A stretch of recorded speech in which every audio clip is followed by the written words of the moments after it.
Patrick Moureau, bonjour et merci de nous recevoir aujourd'hui.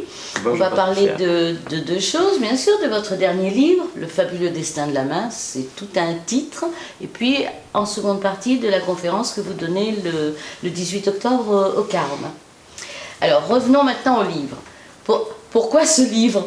Vous êtes docteur dermato, pourquoi un livre sur la main? Quel rapport? Alors, la question effectivement est très intéressante parce que l'idée m'est venue il y a 2 ans, c'était en l'été 2017, à la suite d'une triple lecture de 3 périodiques du 1, le numéro 1, vous savez, ce périodique très particulier publié le mercredi, où 3 thèmes avaient été édités durant cet été. C'était la main, la peau et le cerveau. Eh bien, ça a été immédiat dans mon cerveau, tout s'est mis un petit peu en route, une étincelle s'est allumée, je me suis retrouvé propulsé en terminale scientifique à rédiger un devoir de philosophie. Le thème, c'était cerveau et main, et en quelque sorte, ce livre, c'est la prolongation de ce devoir, mais je souhaitais inviter des amis à poursuivre avec moi cette thématique. Et il m'a paru de bonne loi de proposer cet essai collégial, amical, transdisciplinaire, où des spécialistes dans différentes disciplines ne se rencontrent jamais, n'échangent pas, pouvaient se retrouver le temps d'une parenthèse littéraire.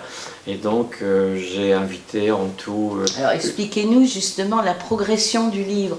On part de vous, on va partir du devoir, de la réflexion après un certain nombre d'années quand même, et puis, parce qu'il est très bien ordonné comme livre, on suit. Alors, j'avais déjà ma petite idée qui a précédé cette lecture, mais c'était vraiment le déclic. Et je souhaitais donner un autre visage à la main en proposant à des auteurs donc, qui allaient m'aider à offrir un regard sous un prisme pluriel, montrer la main sous un angle holistique. Vous savez, c'était vraiment une obsession intellectuelle chez Paul Valéry, la main. Il a beaucoup écrit la main, pour lui c'était vraiment un organe prodigieux. C'est le plus bel outil de l'homme. Absolument, l'instrument des instruments, disait aussi Aristote. Et il a souhaité écrire un traité sur la main, il n'a jamais pu le faire, et son mentor, Léonard de Vinci, le 500e anniversaire de son décès, l'avait souhaité aussi et n'a pu le faire. Et je m'étais dit qu'on ne pouvait éditer un livre sur la main qu'en s'associant à d'autres disciplines. Voilà pourquoi j'ai invité un certain nombre de disciplines. Expliquez-nous un petit peu justement la progression de ces disciplines, parce qu'on part du début pour arriver à la main digitale. Absolument. Mais en passant par quand même un certain nombre de chapitres et donc d'auteurs. Absolument. Donc, le livre, en fin de compte, il est très chronologique dans l'apparition des différents auteurs. J'ouvre le bal, j'ouvre le livre avec une main encore accrochée dans l'arbre. On est à 2 500 000 années d'évolution. Et Marine Moureau, ma fille scientifique et diplômée de Sciences Po, termine le livre avec la main qui clique, donc la main digitale. Et c'est vraiment l'évocation de notre grand récit, très cher à Michel Serres, en fin de compte, à travers nos pérégrinations évolutives darwiniennes, où la main est, au sein de ce livre, l'actrice et l'auteur dans les différentes disciplines. Donc, après l'arbre, on continue, puisque notre bipédie s'est fait progressivement, avec des allers-retours, elle était très hésitante, et c'était intéressant de poursuivre notre contact à l'arbre, au bois. Jean-Noël Robic, ébéniste, sculpteur, créateur, poursuit ce travail avec beaucoup de poésie dans son intervention. Ensuite, la main est devenue très artistique, la main du faire, du savoir-faire, là aussi si cher à Paul Valéry, a commencé à laisser son empreinte dans les grottes avec l'art pariétal du Paléolithique. Bernard Boin entame cette suite. La musique est également devenue proche de l'homme. Le musicien Bruno Coxet poursuit cette harmonie, cette symphonie d'écriture. L'homme a commencé à avoir le souci de lui-même, à s'auto-réparer, et nous avons le chirurgien qui suit le fil de départ, donc le docteur Dominique Lonen, qui est chirurgien de la main, qui a créé SOS Main au CHU de Brest, et qui aujourd'hui aussi est au sein d'une ONG dans la bande de Gaza. L'homme a commencé à réfléchir sur sa main, sur l'écriture, et c'est également intéressant d'avoir le regard du littéraire sur les différents auteurs. Donc Aurélie Palu intervient. Ensuite, la main n'est pas que manuelle, mais elle est également spirituelle. Et Philippe Gaillard poursuit cette pérégrination littéraire. Et Marine Moureau termine ce travail d'écriture par la main digitale, par la main de demain, quelle va être la main dans notre devenir, la place de la main et son devenir demain. Demain. Il y a une petite phrase, vous dites, c'est le plus bel outil donc, de l'homme, ça c'est bien sûr, tout le monde le sait, mais le pourquoi donc, de ce fait, n'y a-t-il pas un petit peu peur de l'avenir aussi? Bien sûr. Alors, ce travail d'écriture collégiale...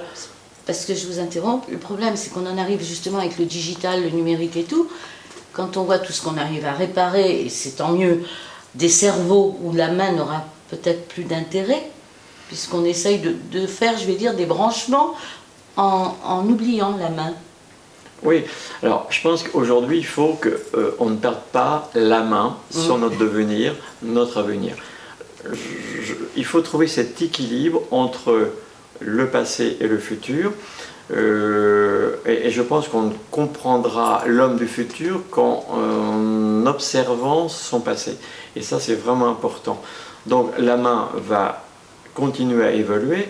La main, c'est déjà l'outil prodigieux, mais c'est l'outil noble. C'est ce qui a permis à l'homme d'être augmenté depuis nos origines. Vous savez, aujourd'hui, on parle de l'homme augmenté, du transhumanisme. Cette notion n'est pas nouvelle, elle existe depuis, je dirais, la nuit des temps. Et donc, l'homme est en course perpétuelle dans un progrès pour son bonheur. La main va continuer à poursuivre ce progrès technologique, scientifique, mais il ne faut pas être soumis à cette tyrannie du digital. Il ne faut pas subir la loi des algorithmes. Il va falloir continuer à contribuer avec la main. Et donc la main, si on est extrêmement prudent, vigilant, va avoir toute sa place. Elle va muter. Elle va muter, elle est déjà en mutation, vous savez, avec aujourd'hui tous les outils technologiques, les smartphones, déjà une anatomie se modifie. Le pouce devient hégémonique sur les 4 autres doigts. On commence même à avoir des pathologies mécaniques au niveau des pouces. Le smartphone est peut-être presque le prolongement contemporain de la main d'hier. Mais la main, c'est vraiment un outil. Je ne suis pas certain qu'aujourd'hui, les robots ont dépassé cette fonctionnalité, ce caractère mécanique, cette connectivité entre la main et le cerveau. Même si aujourd'hui, il y a d'énormes progrès. Aujourd'hui, par exemple, alors la main m'intéresse aussi parce qu'elle est habillée d'une étoffe fragile et précieuse qu'est la peau. Et la peau, aujourd'hui, on arrive à la reconstituer, à fabriquer des peaux à partir de cellules souches. Des cellules souches, donc en culture, mais on a également des matériaux, des polymères qui prennent aussi le pas sur la peau, notamment si vous avez une amputation, vous avez une prothèse ou une prothèse biotonique.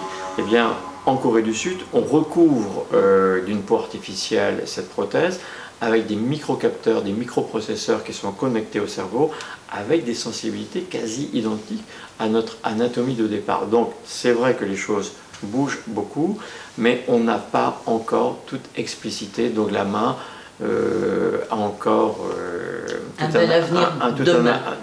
Absolument. Alors parlons maintenant un petit peu de cette conférence du 18, justement, pour peut-être faire réagir les gens qui ne se... C'est tellement une habitude d'avoir la main. Donc de ce fait, on ne réfléchit pas nécessairement au fait de dire mais qu'est-ce que je ferais si je ne l'avais pas, quoi. Bon. Donc cette conférence du 18.